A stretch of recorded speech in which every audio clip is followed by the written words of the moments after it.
काव्यकिरण मंडळाचा कार्यक्रम आपण पाहतोय. सरस्वती पूजन.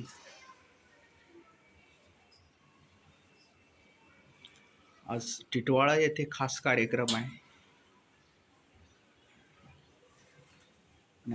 काव्यकिरण मंडळाचे सभासद आपण बघतोय, जे एकत्र येतात. आणि मुख्य म्हणजे एवढ्या दूर दूर अशा अर्थाने, कारण ट्रॅफिक हा बेभरवशाचा घटक सध्या आहे आणि ज्याच्या छायेत आपण वावरतोय. तेव्हा सगळ्यांना, अध्यक्षांना नमस्कार. आणि जागतिक काव्य दिन आत्ताच संपन्न झाला. तर कविता तुम्हाला का जगायचं ते शिकवते, कारण तुमच्या विचारांना चालना मिळते ती कवितेमुळे.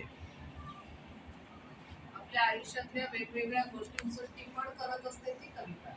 हा अतिशय महत्वाचा मुद्दा. आपल्या आयुष्याच्या वेगवेगळ्या गोष्टींचं टिपण करते ती कविता. आपल्याला जगाकडे बघण्याचा एक नवीन दृष्टिकोन देते ती कविता. हे सुद्धा आपल्या महत्वाचं. आठवणी नकळतपणे लयबद्धपणे उतरवत जाते ती कविता. येस. आणि म्हणजे कवितेचं दुसरंच नाव जर का काही असेल तर ते म्हणजे जीवन.